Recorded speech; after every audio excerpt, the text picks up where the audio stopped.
I want to start off by talking about a basic structure of how Salesforce works.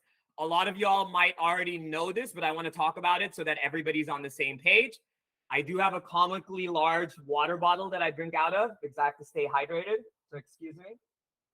Okay, so let's talk about how Salesforce attribution works in the first place. It can be kind of confusing because you have leads, you have contacts, you have opportunities, you have accounts, you have all these really weird, I'm still understanding the difference between a tall and a venti at Starbucks. So some of these things are very hard to kind of get your mind around, and the trailhead sometimes doesn't help. So let's start with a refresher course on how all of these different things talk to each other. So let's talk about this. I'm going to talk about Pardot a lot here. Not a lot, sometimes. That's Salesforce's marketing automation tool. They rebranded it to account engagement, but the same idea works for HubSpot or Marketo or anything like that. Okay. So the first thing that's going to happen is someone's going to come into your marketing automation platform and it's going to track their UTM parameters. Basically, what that means is what was the source that drove that website tracking? Okay. So was it a Facebook ad? Was it a LinkedIn ad? Was it an organic social media post? Those are usually tracked in UTM parameters.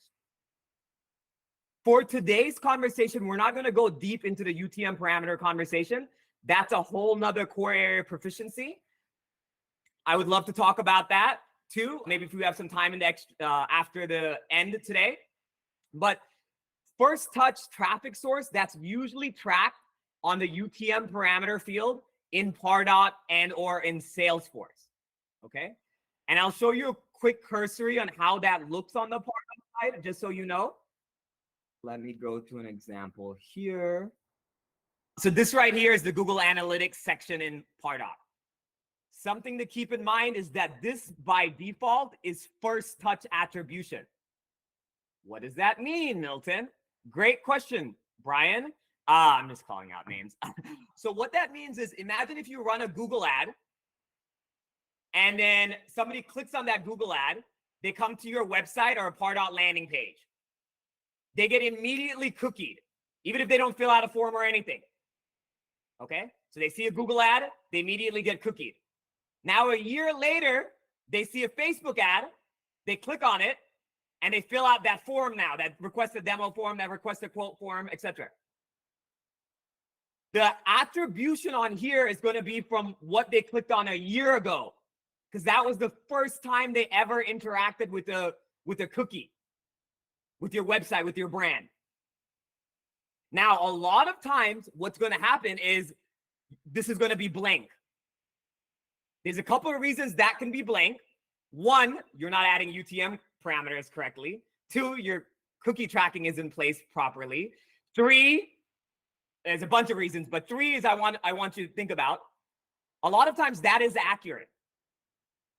Think about your own workflow. You see an ad on Facebook. A lot of times people don't click on that ad. They go to Google and then they type in that brand name. And then so it's going to show up as organic, or they're going to go directly to that website. So since I'm looking at millions of dollars of ad spend every year, I've seen direct correlations between ad spend and organic traffic go up. Attribution is half science, half art. So don't count on that being 100% accurate every time. If it's blank, that doesn't necessarily mean there's something wrong. I know I said I wouldn't go into UTM parameters too much, but I did. Now, at some point, this is going to convert into a lead in Salesforce. Okay? So someone's going to decide that it hits the MQL criteria or it hits a scoring threshold and it's going to be sent to sales as a lead. This is where multi-touch attribution starts, when it gets sent to Salesforce as a lead. There's a lot of debate about whether leads should go into Salesforce before it's MQL'd or after it's MQL'd. That's going to be different from org to org. But just remember, till it's in Salesforce, the multi-touch attribution on the campaign side, the Salesforce campaign side, doesn't start. So now we're going to get added to Salesforce. And then now those leads are going to get added to Salesforce campaigns. When this lead is converted into an opportunity, then that campaign gets credit for that opportunity. Those opportunities where all revenue data lives. So if your sales reps aren't managing opportunities, they're not, I'll talk about that in some potential points of failure here. But this is why it's very important, no matter if you're in ops or marketing or what your role is, you have to get a good understanding of the sales process and the sales pipeline management process. This is why on a lot of the plans that I'm on our subscriptions, I'm in pipeline reviews with a lot of sales leadership, right? Because I want to get in the weeds. If my revenue attribution depends on you doing your opportunity part right, I want to be in there. On our plans, we have guaranteed ROI, and the only way we can guarantee ROI is if opportunities are being created, right? And they're being created early enough. Now, you might be saying, hey, Milton, we follow an ABM model. They're not always leads. What if we work with contacts? Great question. Same philosophy stands, right? Contact comes in. Contact is added to a Salesforce campaign. Now that contact is associated to a Salesforce opportunity and the campaign gets credit. Let's go down to potential points of failure here. This right here is marketing's job. Okay. So in Pardot or whatever marketing automation platform you have, every activity you want to get credit for, you have to have a completion action that automatically adds them to a campaign. Let's look at this webinar. Let's go super meta. I'm not supposed to be doing this, but like, let's talk about the campaign we have right now. Okay. Every time you filled out that form, you're getting added to a Salesforce campaign for this webinar registration. This is key. This is key. Anything you're doing that marketing is doing or ops is doing or sales is doing, and you do not know how it's being automatically being added to a Salesforce campaign, stop doing it till you know how to do it.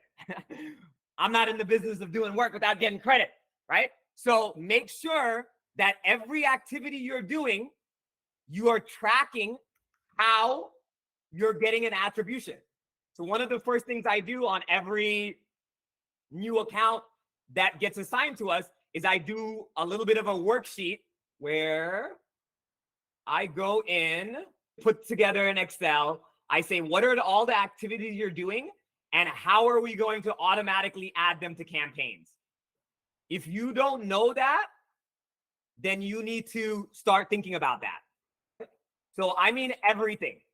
So for example, we currently have a waitlist page on our website, and we want, and design and content spend a lot of time making that page on our actual WordPress website, not on a Pardot landing page or anything like that. We want to track how well, if somebody visits that page, what does that do for the conversion rate optimization or the attribution or the propensity to convert? So in Pardot, we've set up a page action that if they visit that page, they automatically get added to that campaign. Right? If you're going to a conference, you should be doing something that's called a kiosk form. Conferences are an attribution black hole. People spend so much money on events, and it's a lot of gut driven, right? So we want to make sure that we have a method of tracking that for everything. Now, we're going to have automation rules on pages. We're going to have automation rules on emails that we send out. We're going to have automation rules on PDFs, white papers, infographics, everything that you're producing. You want to make sure that you have a campaign associated with it. We're sending out a list email, our newsletter. Let's see if they're actually doing it.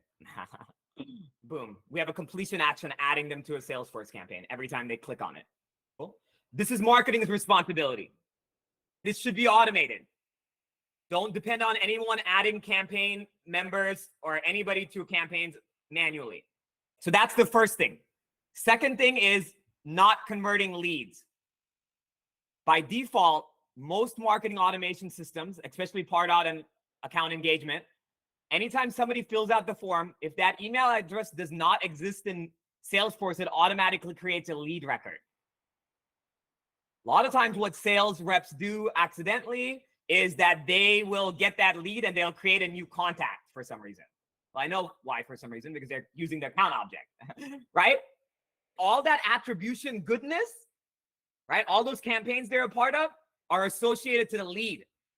So if you don't convert that lead into an opportunity and a contact, that attribution trail is now broken and you don't get credit for any of it. So make sure you're always converting. So let me show one of our internal leads here. Hit the convert button, right? Anytime there's a lead, it'll create the contact associated with the account and create the opportunity all at the same time.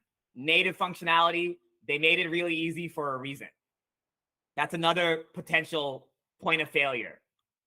Second is I create an opportunity and I'm not adding contact roles. Here's an opportunity. This is our professional plan, someone's buying, and then you have our MRR there. And then we have the contact roles here. Alice, I knew you were going to be here. Look, and I'm the chief inspo officer. But here are the contact roles. If they're not doing this, remember, opportunities are where the money is stored, their revenue. The contacts are where the campaign attribution is stored, the marketing effort. The way that they link, connect to each other, is by making sure that those contacts are added as contact roles to the opportunity. If they don't do this, you're done. Lost your attribution trail. One of the other things is not creating opportunities with discipline. What does that mean? That means a lot of times I will go into an organization and I will look at their pipeline, which you should be doing, even if you're in marketing or ops or any role. I will look at a pipeline and I will see something like this, right? Where I see 51% of the deals on your pipe are closed won, or 70% or 80%. I'm looking for something around 30%. But Milton, our sales reps are so good that they're converting 70% of their deals into closed won. That's good. But also, a lot of times what that's an indication of is that you're leaving money on the table because they're not converting leads into ops early enough, right? AKA, I don't want sales leadership to badger me about why this pipe is here and why it's not there and what's the close date and what's the band and all that. So I'm going to, what we used to call in the olden days, sandbag. I'm not going to create ops till I know they're going to close win or till it's further down the pipe. So what does that mean? That means that marketing is not even seeing attribution to 70% of the pipe potentially that's being created. Because there's two responsibilities here. One, marketing has to send deals to sales and sales has to move it down the sales funnel. We have to make sure that we have clear visibility to both sides of that accountability chain so we know which ones to optimize. So we need to make sure in a lot of organizations, one of the first things I do when I go in is I like to have a definition session, right? Does everybody know when an opportunity is supposed to be created? What is the criteria? Has everybody aligned with it?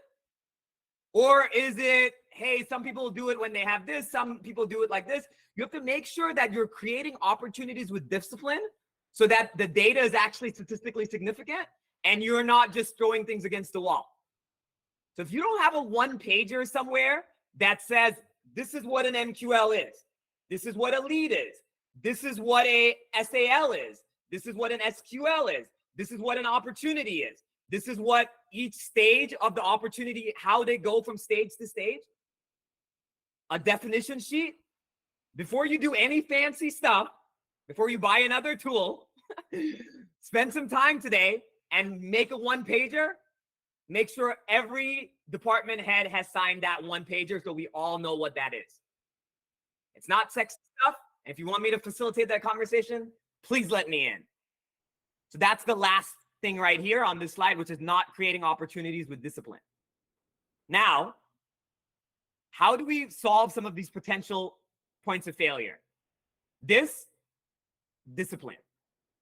There's an economic incentive on this side, so we don't really have to do much work. AKA, make sure that everything that you're doing that you want to get credit for, that you have a completion action that is adding them to a that's adding them to a Salesforce campaign. So I have all the activities that I want to track, and I have a tracking method.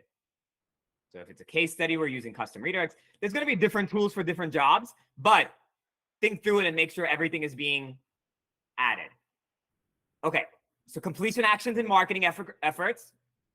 Something like this should help you, and then just the discipline of doing it every time. Second is not converting leads. In Salesforce, you might need to talk to your admin about it, or you probably know already because you faced it. There's something that's called duplicate rules. Make sure you have those set up. Okay? Basically, what that means is if somebody tries to create a new contact with the same email address that already exists on that lead, it won't let them. Or you can make it give you a little sign, red sign that says, hey, are you sure you want to do this? But I like the don't let them way better. Okay? So set up the duplicate rules, and then you can also do reporting. So if you don't want to do the duplicate rules yet, maybe have your admin set up a report to show you the ones that were created that maybe match the email address of a contact with an opportunity associated. So the two levers that you have there to potentially solve that point of failure is going to be duplicate rules and reporting. The second is not associating contacts to opportunities. I'm a big fan of exception reports. What I mean by that is setting up a Salesforce report of opportunities without contact roles created last week. And in Salesforce, you can schedule reports to go out, right?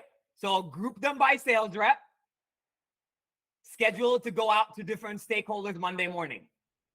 Any behavior that you want to encourage, you got to trust but verify, right? So if you set up a report like that, you don't have to do the whole send it out automatically, but at some point, people will want to stop showing up on those emails, right? Or you just do it yourself and have the report go to yourself. Second, pipeline reviews.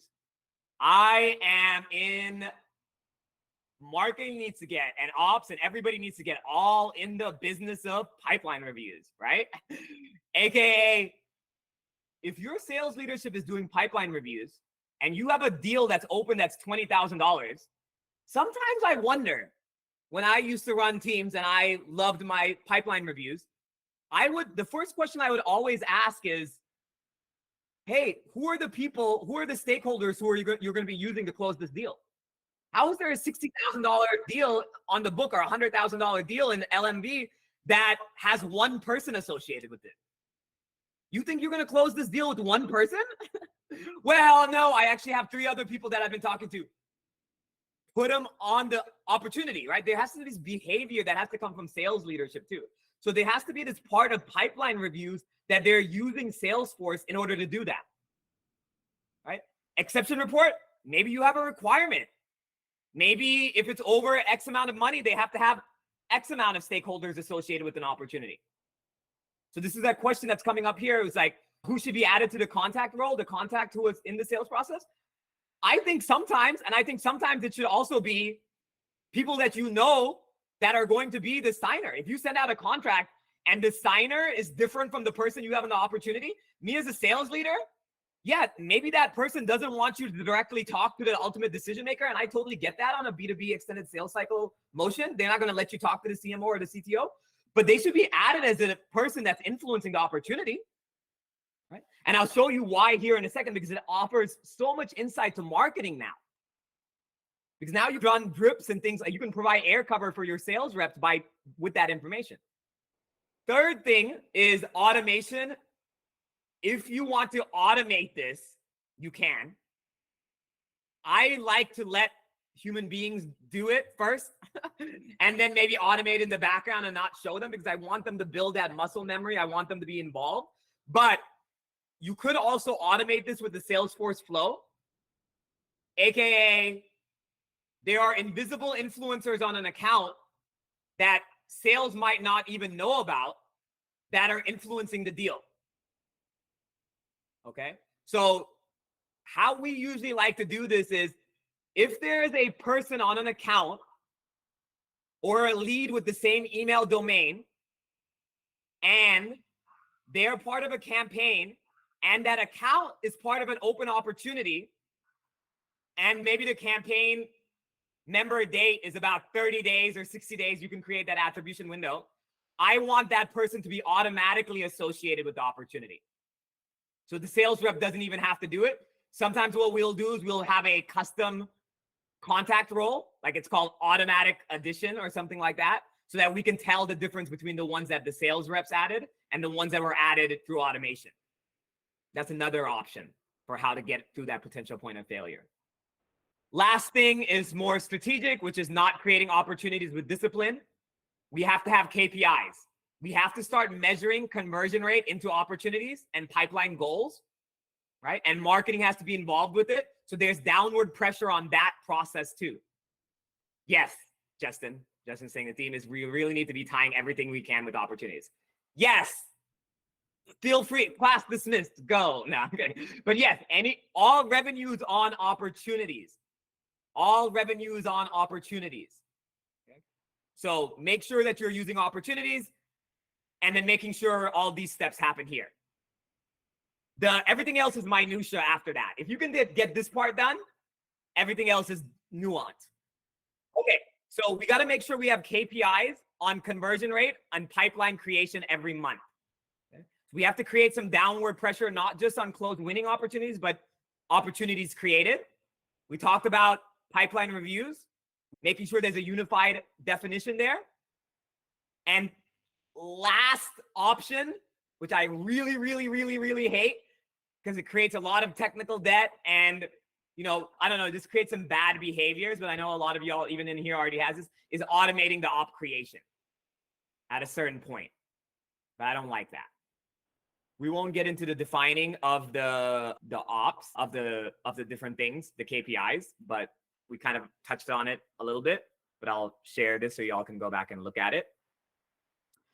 Okay, so now we've talked about how we add people to campaigns.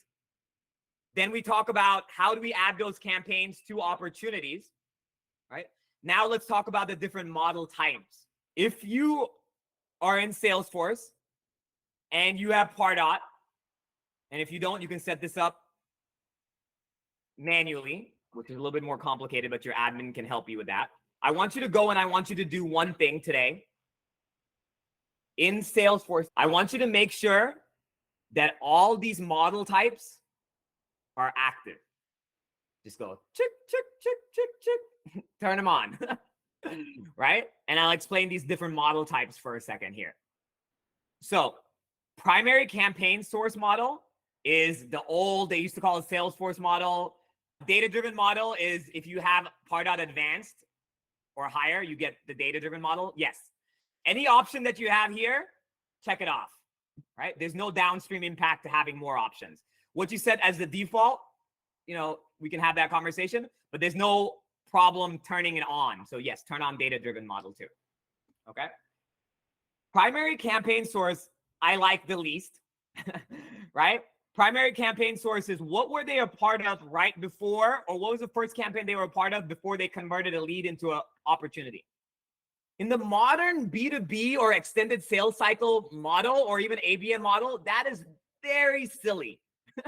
That only gives you such a myopic view of like what the real attribution is. And somebody could be in your database from like ZoomInfo or like some weird pull data source or like something random for years before they actually turn into a real legitimate opportunity. So I think this is kind of silly. I don't like it. First touch, go into attribution windows.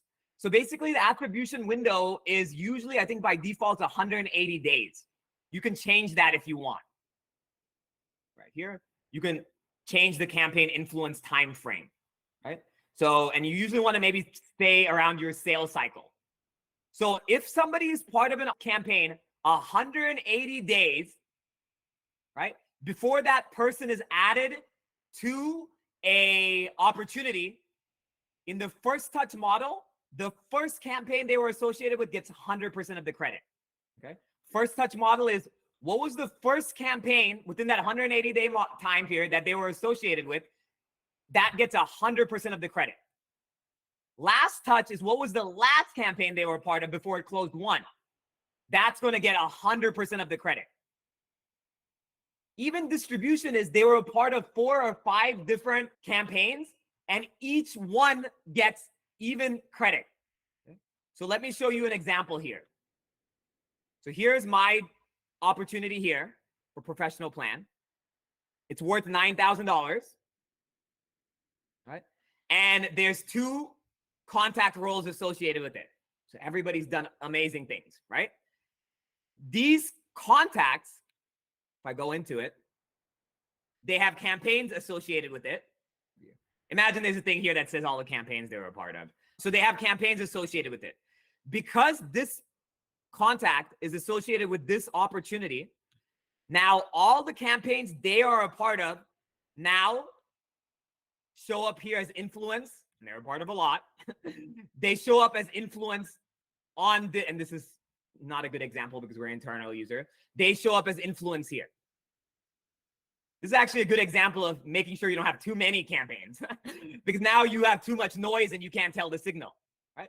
But our default is the even distribution model, meaning that when I pop up this attribution widget component, it's giving even distribution of the opportunity to every campaign that it's a part of. Now I can go to my social media campaign and I can see, hey, what is the revenue share in total of all the opportunities associated with that?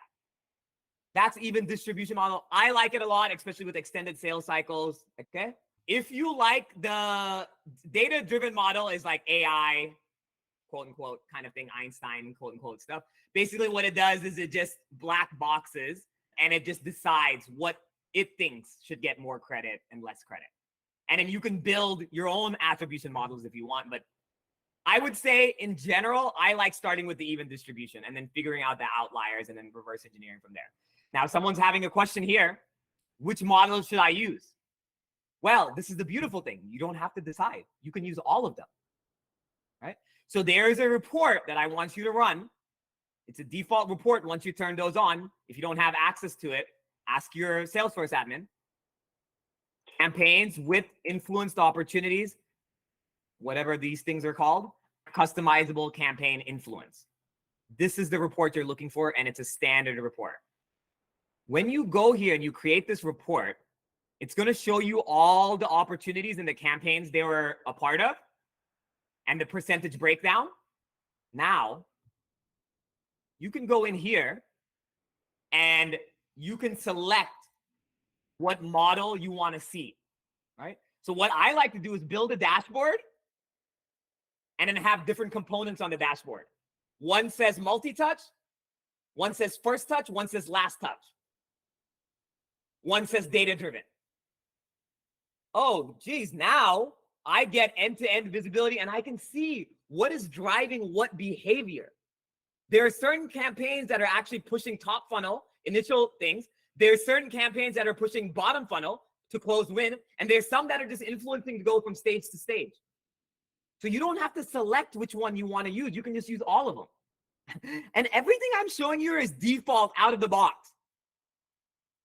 So there's nothing special that I'm doing that we've built or anything like that. You don't have to decide, but when you're looking at the data, you want to look at the data with that bias in mind. If I use first touch, this is what it's saying. If I'm using last touch, this is what I'm saying. And then sometimes you just want to overlay your white space, high value ABM accounts and just trigger by that, right? And just say which campaigns are actually influencing which types of opportunities and which accounts of opportunities.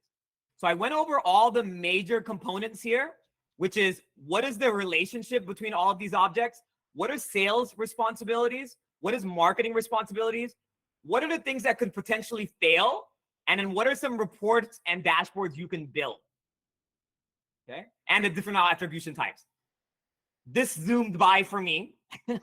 I wanted to give everybody a taste of like what we do when we go into an account, and we, basically on our subscription model, we come in and we set all of this up for you, and we just give you the end result, which is the dashboards and the attribution and the journeys and the content and the dynamic content and all that stuff. If you want a demo, feel free to book one. If you book a demo and you're on this webinar, I will be the one giving you your demo. So if you want to chat, that's a great way to use that as an excuse. So our conversion rate numbers look good. Thank y'all. Come back next time. Bye.